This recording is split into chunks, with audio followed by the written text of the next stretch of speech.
Why do bodybuilders think they can fight? So I've recently been asked that question quite a lot, and I think that is a highly interesting question because it is a part of the question, why does everybody think they can fight, even though they have absolutely no experience? And I love the answer because it is rooted in evolutionary psychology. Okay, so there's a huge thing to it, and follow me to learn more about how our inner working works related to our fighting capacity. Okay, so evolutionary, everybody knows our ultimate goal is to procreate. Okay, if you look at us without any concern for how we feel as humans and philosophy and stuff, but simply as flesh machines, okay, then we are carriers of information, of DNA, and we need to procreate. And whoever does that more successfully will inevitably spread their genetic information further and take over more of the space and time here in this realm. Okay, and so evolutionary, there's two things that we mostly need to do: survive, like eat and stuff, and fight, and procreate. Okay, and to survive we need to have a certain level of strength and durability. And as animals, we are not plants, we are animals, right? So we have mobility, we can move, and that involves fighting. Okay, there's a huge backstory to it. Let's not talk too much about, but we are fighting about resources, and related to mating, to procreation, about social status. Okay, and those two are closely intertwined. Fighting amongst humans is mostly about social status from two males. Okay, so men fight a lot more often and are a lot more likely to fight than women. Women fight as well, men are more likely to do so. And so men evolved to be slightly bigger and stronger on average than women and more aggressive. And women evolved to find a male who can fight better, more attractive, because the better fighter is more likely to protect her, to give her safety, and to create offspring that is also healthy and able to survive, okay, that can also fight and withstand all the outside forces, the environment and such. So there's so many factors in it, okay?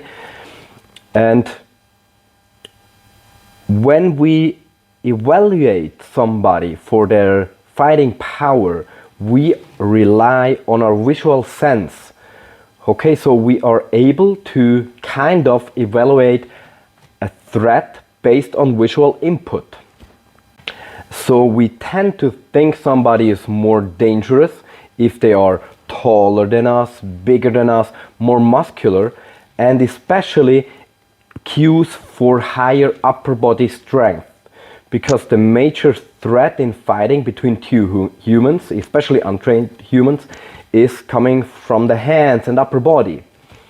Okay, so somebody who looks like a bodybuilder triggers our evolutionary recognition of somebody who is a physical threat to us.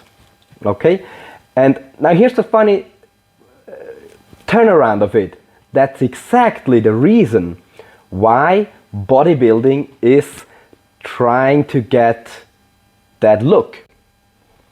Okay, so that bodybuilding look of being extremely muscular and extremely lean with a small midsection and huge shoulders is something that is meant to imitate or to give the picture, the image of a man who is at the utmost fighting ability. And we can see that effect in many movies, anime, in art, especially that is made for men and for young men. like Son Goku and many other anime types, Baki more recently, or all our superhero movies like from the 80s and 90s, you know, like with Jean-Claude Van Damme and Stallone and Arnold Schwarzenegger, best example, like those huge buff guys that we looked up to, not only because of the way they can fight, but because of the way that they consciously and subconsciously look a lot like they can fight. And that is a beautiful interaction between the visual input and what we perceive as. And now, funnily enough, like it's more of the male gaze, as we call it. Okay, so a bodybuilder is usually more attractive, let's say, to a male than to a female, because it is something that we would like to look like that as well and to transfer that kind of social status. But also research has shown that 70% of the physical attractiveness of a male as perceived by females are indicators of upper body strength.